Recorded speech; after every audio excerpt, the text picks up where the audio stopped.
Christopher Plummer and Julie Andrews. For millions, their names are forever linked to one of Hollywood's most beloved films, The Sound of Music. On screen, their chemistry was undeniable. The stern Captain Von Trapp slowly softened by Maria's warmth and charm, a love story that continues to move audiences nearly 60 years later. But away from the spotlight, the story was more complicated. Plummer, often candid to the point of being brutal, admitted in later interviews that his feelings toward Andrews were anything but affectionate during filming. What could possibly make one of the great actors of his generation bristle at the woman adored worldwide for her talent, grace, and kindness?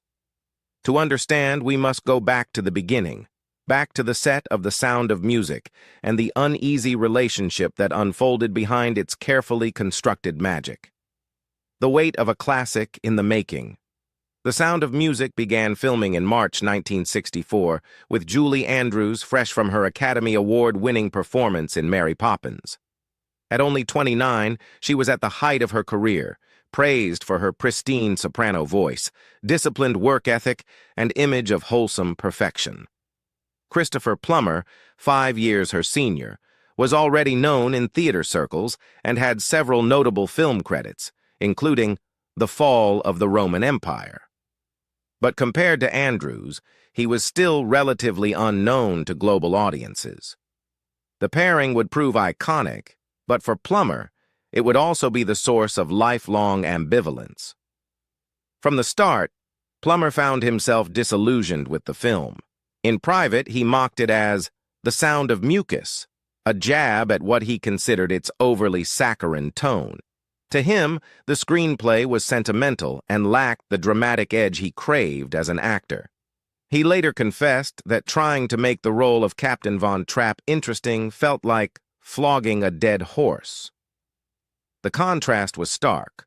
While Andrews embraced the project and poured her energy into every rehearsal and take, Plummer regarded it as a job to endure rather than a role to cherish. The imbalance was magnified by their personalities. Andrews was famously cheerful, endlessly polite, and determined to maintain harmony on set. Plummer, by his own admission, was more cynical, restless, and prone to irritability. He described her constant kindness as overwhelming, once saying it felt like being hit over the head with a Valentine's Day card every day. What the world saw as angelic, he found suffocating. This difference in temperament created an invisible barrier between them, one that Plummer did not attempt to hide when speaking about his experience in later years. Yet despite his frustrations, Plummer's presence was essential. Even Andrews later acknowledged that his stern authority gave the film its grounding, preventing it from becoming unbearably sweet. In her own words, "It was really thanks to Chris Plummer who gave the film its glue."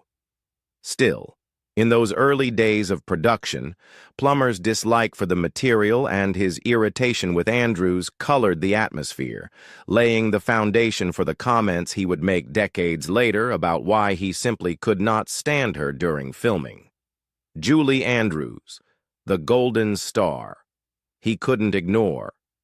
By the time The Sound of Music entered production, Julie Andrews was no longer just a promising young actress. She was the embodiment of Hollywood's new golden era.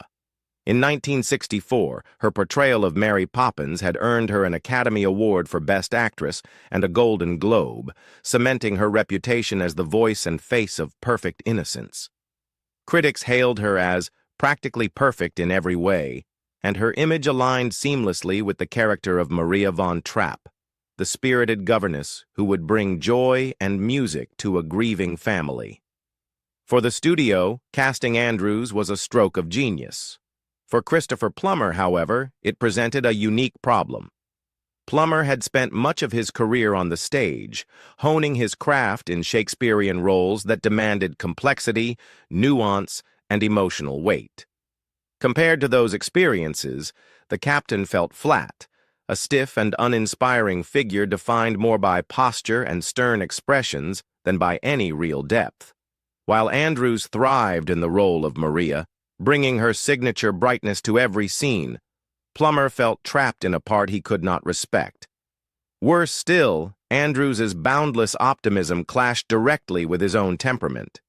He once confessed that her relentless niceness irritated him to no end, explaining that her presence was so sugary sweet it became suffocating. To him, she represented everything about the film he despised: sentimental, wholesome, and painfully innocent. This tension was not entirely personal.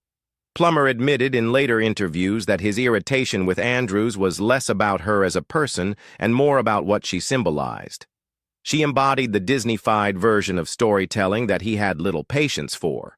He even nicknamed her Miss Disney, a subtle jab at both her Mary Poppins success and her tendency to keep the child actors entertained with cheerful Disney songs between takes. In his view, this only reinforced the cloying atmosphere of the production. Yet, Andrews's presence was vital. She carried the weight of the film, her voice soaring through Rodgers and Hammerstein's score, her warmth radiating in every scene.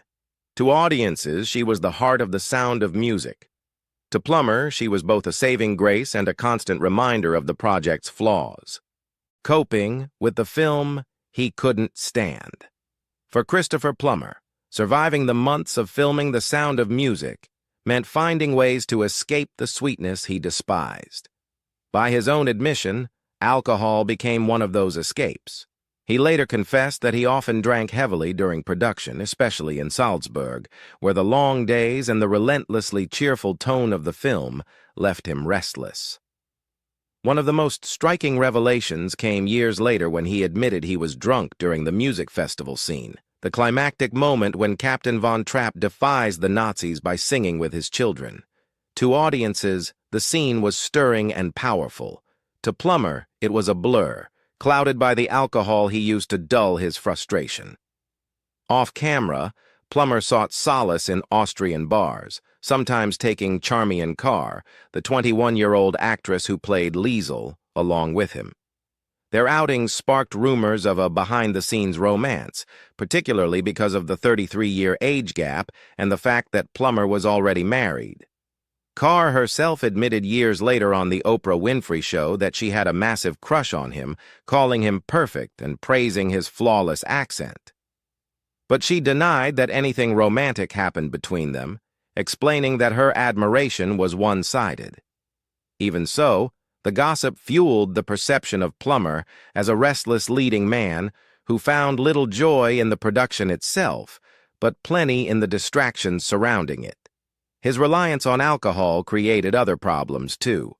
Costume designers grew frustrated when his uniforms no longer fit properly due to weight fluctuations from his drinking habits. He joked about it later, but at the time it caused real headaches for the wardrobe department, who had to make repeated adjustments. Behind the charm and professionalism that appeared on screen, there was a man struggling to reconcile his own artistic standards with what he considered a shallow, sentimental job. This coping mechanism was not unusual for Plummer. In his memoir, In Spite of Myself, published in 2008, he admitted that throughout much of his career, he leaned on alcohol to get through roles that bored him or personal moments that weighed heavily. In Salzburg, surrounded by singing children, sweeping alpine landscapes, and Julie Andrews's unrelenting cheerfulness, the temptation to drink was especially strong. The contrast between the joyful fantasy being created on screen and the reality of Plummer's dissatisfaction could not have been sharper.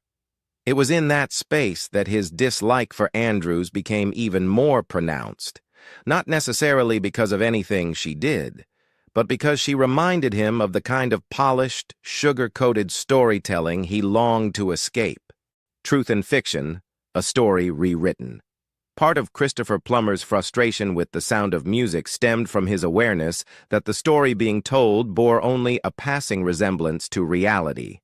To him, the script lacked grit, sanding away the rough edges of the Von Trapp family's true history in favor of an idealized fairy tale. This dissonance bothered him deeply, particularly as an actor trained in classical theater, where truth and complexity mattered more than sentiment. The real story, as he knew, was far messier. Take the relationship at the heart of the film. In the movie, Maria and Captain Von Trapp fall into a sweeping romance that culminates in one of cinema's most beloved love stories. In reality, Maria Von Trapp admitted in her 1949 memoir, The Story of the Trapp Family Singers, that she did not marry Georg out of passion. She married him because she loved the children and felt it was God's will when the nuns persuaded her. Love grew later, gradually, but it was never the instant spark portrayed on screen. To Plummer, playing a man frozen into a rigid stereotype, while Julie Andrews represented pure light and joy, felt false, an insult to the complex truth of real people. Even the portrayal of Georg von Trapp was a distortion.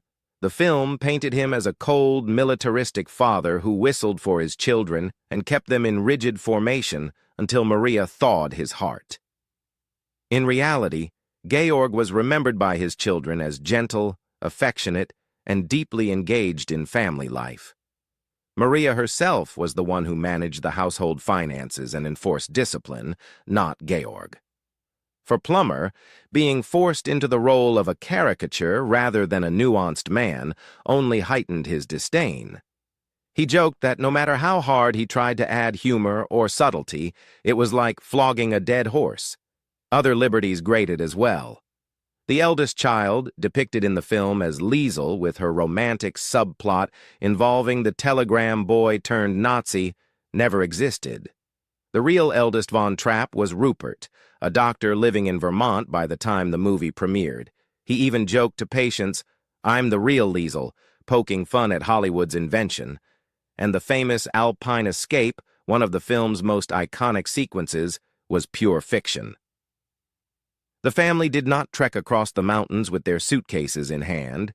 They boarded a train to Italy, leveraging Georg's citizenship from his birthplace in Zadar. A film beloved, an actor resentful. When The Sound of Music premiered in March 1965, it was an immediate sensation. Within weeks, it climbed to #1 at the box office, and by November 1966, it had surpassed Gone with the Wind to become the highest-grossing film of all time, a title it held for 5 years. Audiences across the globe were captivated by its music, sweeping landscapes, and tender romance.